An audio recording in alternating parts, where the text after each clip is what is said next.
So we're going to enter now the next panel discussion, and that is going to be about the future of smart building technology. And we're going to do that together with Rishi Lodhia. Welcome, Rishi. Hi. He's from Eagle Eye Networks and also Brevo, doing some amazing stuff in the cybersecurity space. This session is also powered by you guys, so thank you for that. And then we have Thijs van der Burgt, CEO at OfficeApp. You are doing also some amazing stuff in tenant engagement in office buildings. Exactly, yes. Welcome to have you here. And this panel will be led by our co-founder at Smart Building Certification, Nicholas White. He's here in the studio number 7. So we switch now to studio number 7. Nicholas, you can take it over. Hello, hello. I hope you all can hear me. I hope you can see me. Rishi, Thijs, nice to see you all. Hi, how are you doing? I'm good. It's really nice to be here with you all and the audience. We had a couple discussions before starting this session, and we really thought, what can we do that's not only just more information. I think we have information overload in life. I think it's a little bit about finding wisdom amongst that information. We have two amazing companies here who have really been leading the way in their own respective spaces. And I think we would like to make this session as practical and as useful as possible for everybody. So we actually even have 2 polls that we're going to run. It'll be on the right side of your screen in a moment. And what you can do is while we're speaking and if anything comes up, you can fill in those polls, and we're going to revisit those at the end. I think it's good to get a little bit of engagement from the audience, hear what's going on and what you think. I'd like to introduce a little bit about Smart Building Certification real quickly, and then go to these 2 amazing companies and hear kind of about their practical experience. And if you're thinking about a smart building, you're thinking about solutions, what are things that you can do, and what should you be thinking of before actually taking that journey? And also, what's the value of it? So Smart Building Certification started 2019, really, at the end of 2019, with the idea of what is a smart building. We saw that the market was struggling with it a bit. What is a smart building? There were amazing solutions evolving. We launched in 2020, and then COVID hit, which was kind of, I don't know if you both agree, but it was a bit of an accelerator in the smart space for a lot of people. And what we saw was that we needed to create an environment, an ecosystem that goes beyond certification and actually looks at bringing practical knowledge, the various organizations, not only academia, but technology, real estate, finance, bringing it all together to come up with a standard together. And at the same time, break down silos wherever possible, because that is very much where the challenge lies in a lot of what we talk about and what we learn from the market. Eagle Eye, Brevo, and OfficeApp are part of our ecosystem, which we're so grateful for and so happy to have them a part of it, because we just constantly learn so much from what they're doing. Thijs, let's start with you from OfficeApp. Do you want to just give a quick introduction of what OfficeApp is and why is smart important in your mind? Yes, thank you. So OfficeApp is a tenant experience platform. We integrate with all systems inside an office building to provide a unified employee and tenant experience. So we connect basically with all systems inside an office building to provide a very easy to use solution called OfficeApp, where we focus on everything related to community, facilities, and services and amenities. Make sure that we provide a higher level of service and make sure that tenants retain and tenants are attracted into larger landlord buildings. And when we talk about smart buildings, what is it that drove you to begin and say that smart building is important for the future? Yeah, good question. I think so. It's smart building is a very broad topic. I think in general it comes down to a very simple point, and that's gaining insights. So by gaining real-time insights, you are able to address and adjust based on those real-time insights, and are able to operate your building much more efficiently, provide a higher level of service and experience inside an office building, and also, if necessary, reduce costs on different levels. And by giving and understanding how your buildings are actually performing, you can drive much more value to those assets. Wonderful, absolutely. And now Rishi comes at it from a little bit of a different angle, because on one side we're talking about engagement of tenants and engagement of users. Rishi and Eagle Eye Network, Brivo, have always looked at it more from the security and access control, but that's evolving into all kinds of stuff. Rishi, do you want to introduce the two companies and your view on what a smart building is and why it should exist? You're on mute, Rishi. Sorry, there you go. It's important. We don't want people to Eagle miss Eye it. Networks and Brivo are pioneers in the security in the cloud space.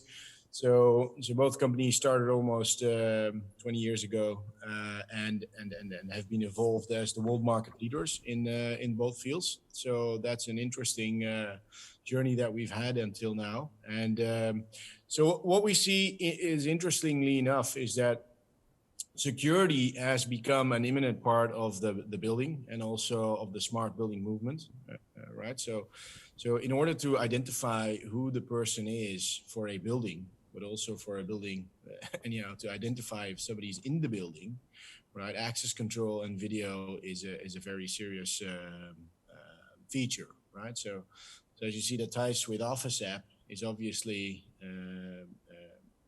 interacting with tenants and with the building on itself.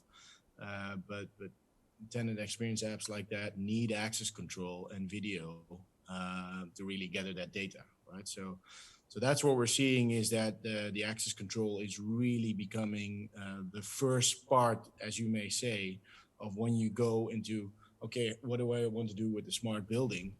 We believe that when everything is going mobile first, right, the tenant is being identified and also is getting access, and is getting access to multiple services, not only the building on itself, by the mobile phone and by the access control platform. And as the access control and the video platform are cloud-based, the data can be shared and also gathered with other systems. Yeah, absolutely. And, I think it touches on a really fundamental question that we've seen in our journey is this question of the difference between a smart solution and a smart building, right? I think that smart solutions are kind of compartmentalized, silo-based thinking, and smart building starts to bring those together. So what do you see happening in the market right now? Do you see that as very much smart solution focused, or are we moving now to smart building focused? So what I see is that it's smart solution, and it's also not only the building on itself, right? So there's a whole context. You have the tenants, you have the property managers, you have the buildings, you have the surroundings of the buildings, you have the city, you have got vehicles coming in. So there's multiple things and assets that are around the traditional building, right? So I believe that's why it's more of a smart solution, and that solution obviously has different kinds of features and different kinds of interoperabilities, but I would say it's definitely smart solution. Thijs, do you agree on that? Yeah, I would definitely agree. I think so. We are still in the adoption phase of technology in real estate, and what you then see is that either the legacy systems that are already in the business or the newer technology that is gradually being adopted, and then at a certain point it gets to a level where there's too much solutions, and so still it provides one side of the value it can create by combining all of those individual solutions and bringing it all together. That's where the real smartness comes in, and where the real value lies. And I think, and that's what we see also in all of the RFPs that are coming in. It's where it used to be single point solutions as a request. It's now more of a holistic approach in finding a great solution. And I think we are all part of that holistic approach, and that's the only way to be successful at this is basically to open up and to be collaborating with another to make sure that in the end we provide more value to our customers. Absolutely.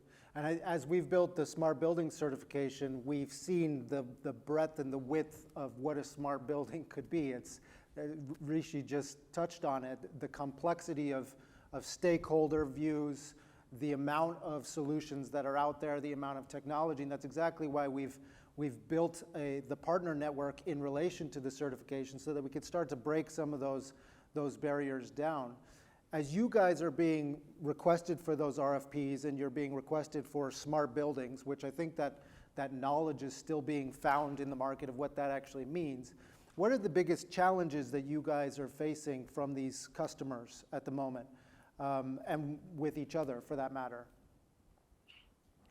So what I see is that you cannot think 10 years ahead of what you may need or what you want. So and a lot of these RFP, they try to push everything in, while sometimes the needs, actually, my belief is that these needs will always change, right? So the difficulty for within these RFPs, or it's too wide, or it's too narrow, and when it's when it's narrow, it's not a problem if you are specifying open and non-proprietary solutions and solutions that can interoperate with each other, right?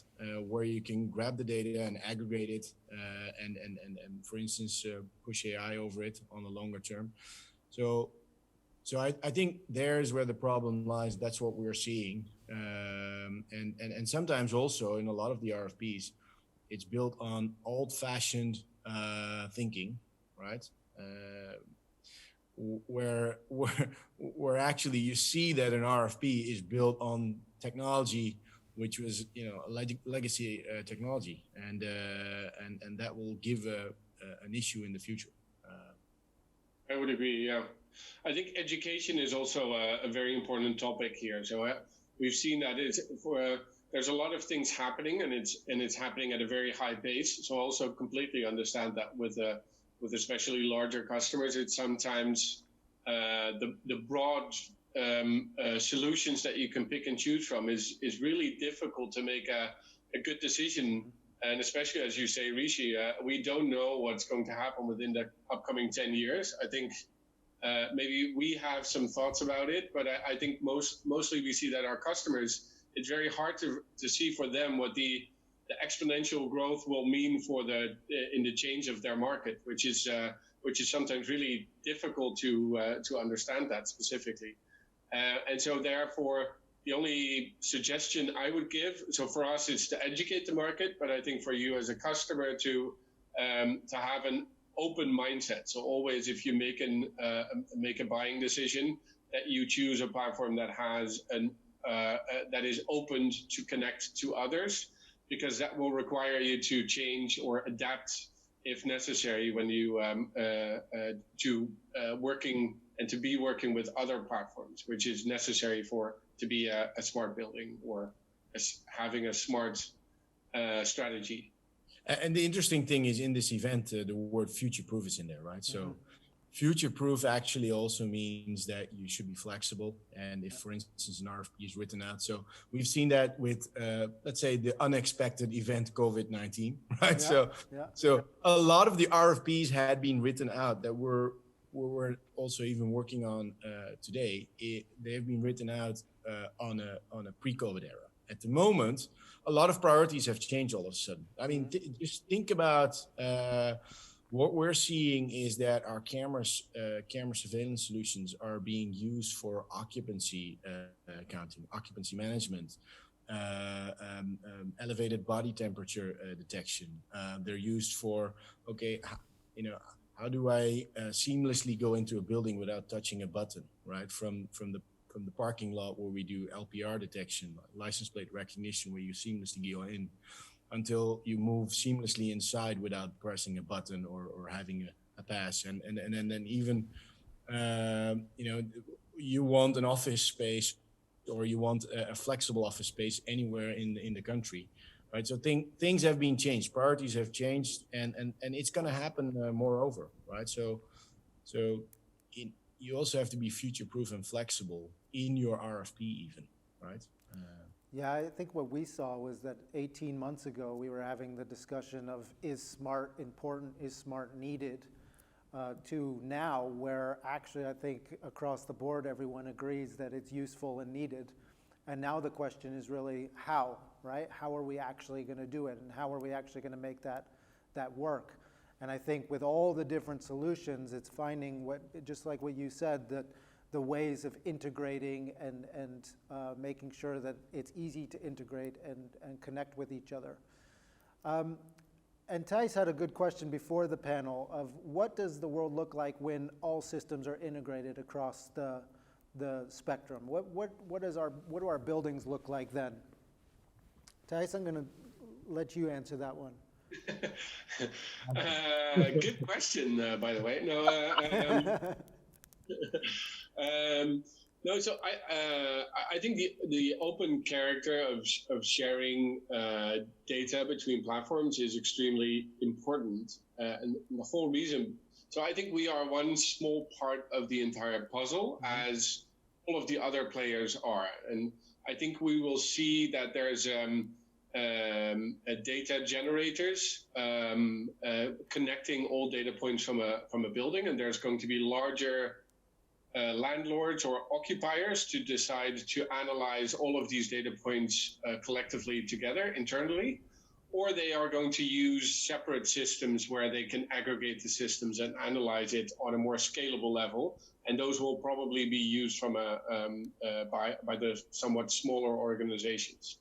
And the value that you can then create is that you can basically have a full overview of your entire portfolio from every individual level, and connect those data points together to gain insights in how you can improve operations, how you can improve your retention of your space, how you can improve the occupancy of your space. All of these elements should be connected and should be giving you output in what you can change to be able to hit the targets or the specific goals that you have as an organization or as a portfolio. It sounds a bit vague, but I think it's. I'm happy to give a few examples, but I think this is where it's coming to, and I think one of the biggest topics that we also see is ESG, of course. Mm-hmm. This will have a huge impact on ESG and being able to commit to those elements, to be able to aggregate all of these data points to make sure that you are able to hit the goals from an ESG perspective. Yeah, and I think it goes beyond ESG, right? It's also about health, it's about human performance, about measuring things that actually matter and then converting that into results and improvement. Yes, correct. Rishi, do you have anything to add?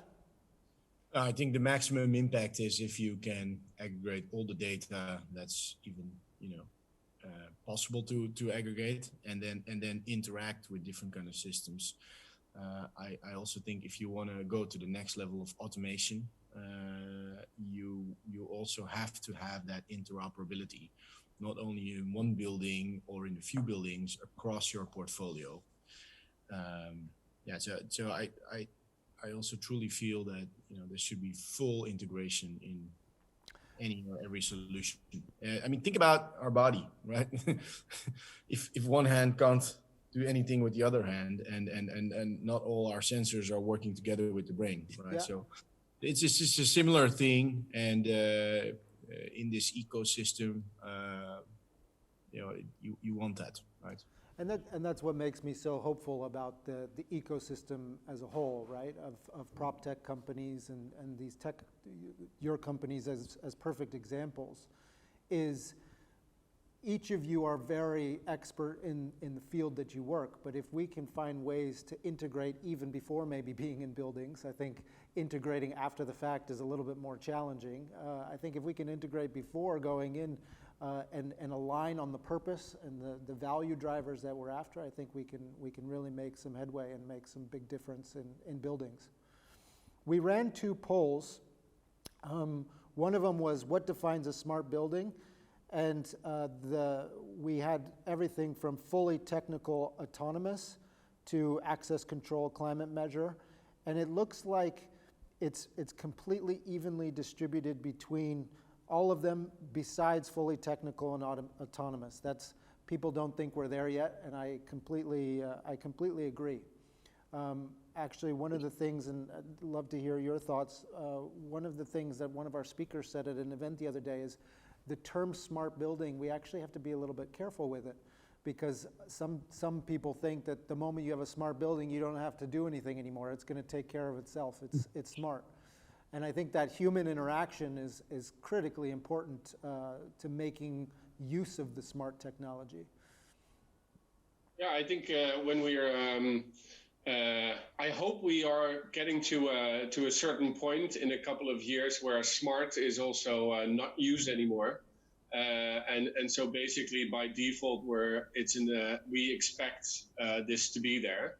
And it's so ingrained in our day-to-day lives from an operating perspective, but also as an employee working in a building. It should be part of your daily process and experience. And if it's not there, it's a major loss and something that people feel like it's an irritation point. That would be a great result. Yeah, so I agree on the same. So what I'm seeing is that at the moment you've got little systems, all kinds of small features and maybe some bigger features siloing next to each other in buildings. So what you'll see is that smart will be disappearing and you'll just have the latest and greatest OS of a building. Yeah. And that OS will be part of a grid or a network, right? Like PCs and Macs are part of the internet, and there will be distributed computing, there will be distributed information sharing across multiple objects, and the object is, one of the objects is the humans walking around the building, but also the vehicles that are interacting with the building. So yeah, if there's a smart building, that doesn't do everything. That's not the whole thing, as I said earlier. That's the start. That's where we can actually start to pull value out of it. Is once the technology's there, then you can actually drive the value. And it's again not static, right? So that's the other thing. I see lots of value in the fact that buildings will evolve, right? And anyhow, because of COVID, we're seeing that.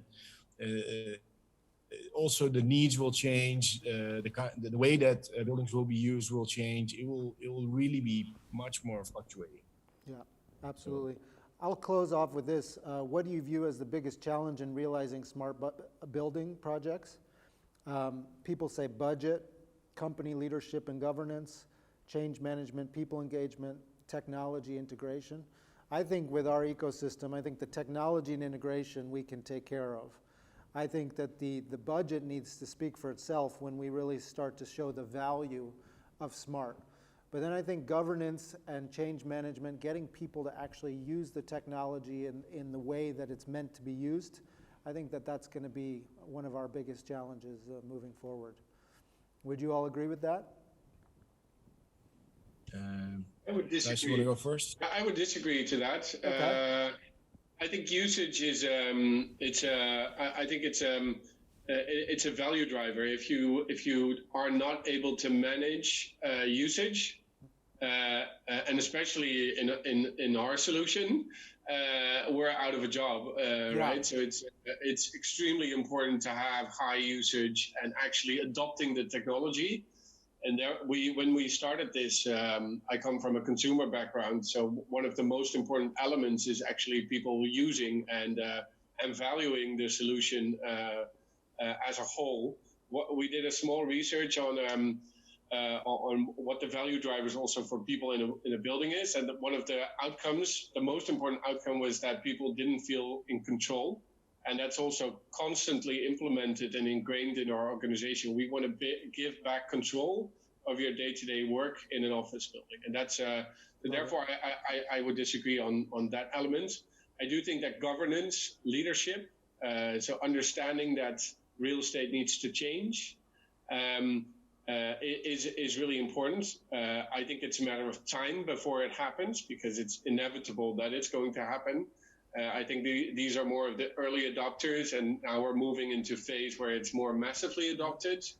But I think, as you say, if we provide the value, and if it's if the budget is no question anymore, that will be the accelerator of the solution, and will significantly increase adoption of technology in real estate. Yeah, absolutely, absolutely.